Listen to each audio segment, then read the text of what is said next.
What happens when Kathy goes out on her marriage? And does she learn her lesson? My name is Ted, and I'm a 52-year-old man living in New York. I recently went through a divorce with my wife, Kathy, who was 47 when we separated. We had been married for 20 years and have a 19-year-old son named Ron, who was pursuing his education in a different city. I run a small business and make decent money, which allowed us to live comfortably. I first met Kathy in a bar in New York City nearly 25 years ago. It was a chance encounter on a Friday night. I was out with some friends enjoying drinks when I noticed Kathy across the room. She had a magnetic presence that drew me in, and I decided to strike up a conversation. We hit it off instantly.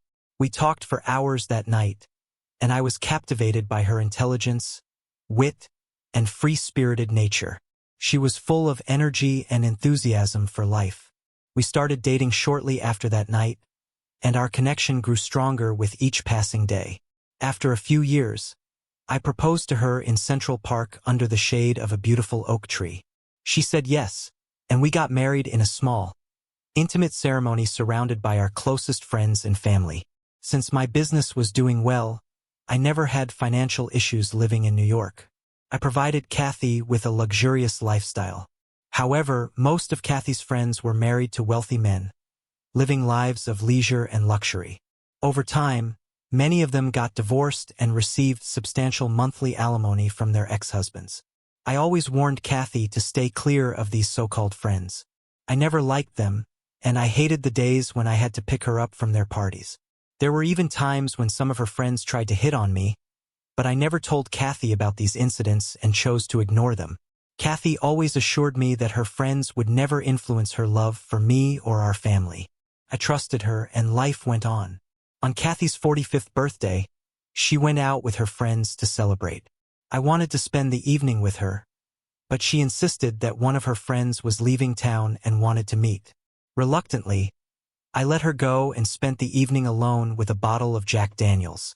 Kathy was very active on Instagram and TikTok, posting daily updates.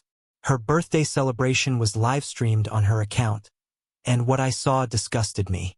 Her friends brought a cake shaped like a male organ, complete with white cream on top. Kathy took a bite from it and cut the cake while her friends cheered and danced.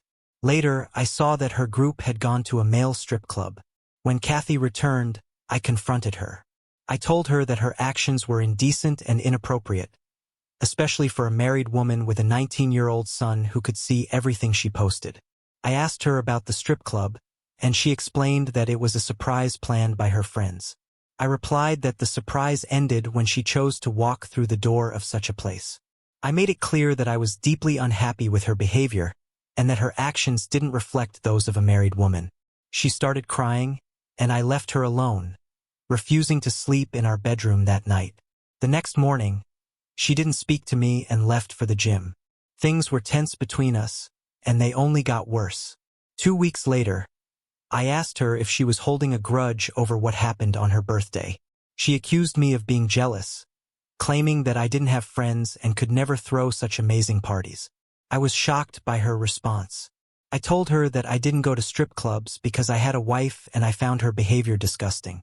I ended the conversation and left for work. Things didn't improve much after that. Though we started talking again, Kathy became even more active on TikTok, and her daily vlogs gained a lot of attention. I stopped watching her content and focused on my life. On my birthday, I spent time with my son, and Kathy was physically present but more engrossed in her phone, interacting with her followers. My son was annoyed and asked me what was wrong with her. I joked that she had been bitten by the social media bug, and we laughed it off. However, on our way back home, I couldn't hold back my frustration. I pulled the car over on the side of the highway and asked Kathy to step out. I was seething with anger but tried to control myself. She stepped out and started filming the view, sharing it live on her social media.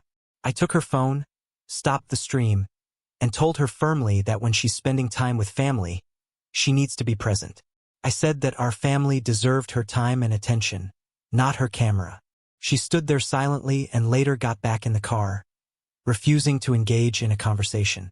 A year passed. It was time for her birthday again. I wished her at midnight and gave her a beautiful diamond-studded gold bracelet. She kissed me, but a few minutes later, she got ready and left with her friends. I was furious. When she returned, I asked her if I even meant anything to her anymore. She was drunk, and I didn't expect a coherent response. The next morning, I asked her if she would go to therapy with me, as I felt our relationship wouldn't survive if things continued this way. She rushed out with her juice and left for the gym. I stayed home that day, determined to have a serious conversation. When she returned with her friends, I asked her to come to the bedroom so we could talk. The scene was awkward, but I had to address the issue. I asked her directly what she wanted and if she was even willing to invest in our relationship. Kathy sat down and admitted that she had been thinking about divorcing me for the past 2 years. She said she felt like she was at a stage in her life where she wanted to start over. I was livid. I told her that her friends were nothing but lonely, depressed women who preyed on rich men for money. I warned her that the world outside wasn't as glamorous as it seemed, and that there were people who would take advantage of her. She screamed back, "So what? I want to live my life. I won't come looking for you for sympathy." I told her, "If you do, you'll only find wolves and hyenas, and they'll feed on what's left of you."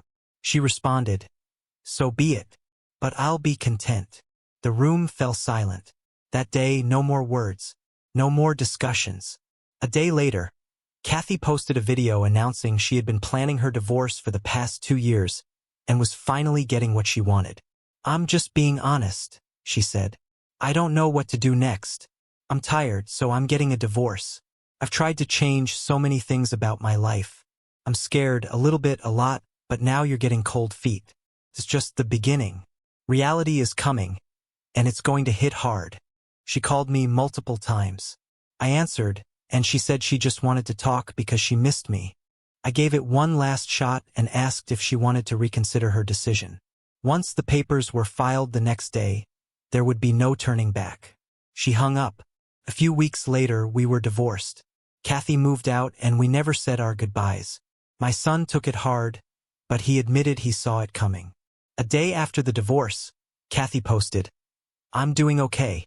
A week ago I couldn't see any light ahead of me, but now there are little pricks of light like tiny holes in aluminum foil. Not enough to see what's on the other side, but enough to know there's light there. Even on the worst days, I go to bed knowing I'm closer to that light. I'll look back on this and say I didn't freeze. I moved forward. I am capable. I can do this. Good luck with poking your foils." A few days later, she posted again, "Do a little more research into why so many women are realizing they don't need men. I don't have to put up with abuse or infidelity anymore. I don't even need a man to have a baby. That doesn't mean I don't want a man in my life or that all men are bad. Here's a new man in my life." She introduced a handsome 20-something with six-pack abs and a chiseled body. Well, I thought that's some good use of my money. I left for the office knowing this wouldn't end well. The next day, I saw another video of Kathy crying, saying she had broken up with the guy. I knew it wouldn't last, but that was fast. A mutual friend told me Kathy hadn't broken up with him. She'd been dumped. She was too ashamed to admit it publicly. Not long after, she was seen with another young man at a restaurant. I happened to be there for a meeting and left quickly once it was over. Kathy didn't see me. Watching her with another man was awkward, but this time it didn't hurt. I felt nothing. A friend shared a video titled 40 and Naughty with me. It was Kathy dancing in lingerie at a private party, even taking her top off while her friends cheered. I blocked my friend. A few days later on TikTok, I saw Kathy standing by a pool in a bikini flaunting her body. "This is what a 47-year-old looks like," she said. A new low. She shared her Tinder profile too. I clicked the link and saw her nearly naked, with only a few patches of clothing covering the essentials. Kathy posted another video where she was out with yet another young guy. He didn't seem happy to be on camera, immediately pulling up his hoodie.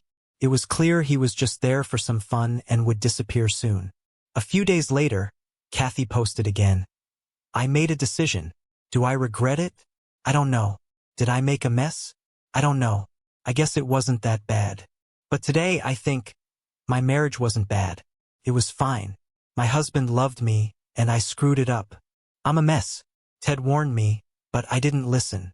I just want my old life back. I've lost my husband, and my friends are gone. I just want to go back to my family. You were warned, but you didn't listen. Now that Chad and Ty are done with their pump and dump, you want to come back? Hell no.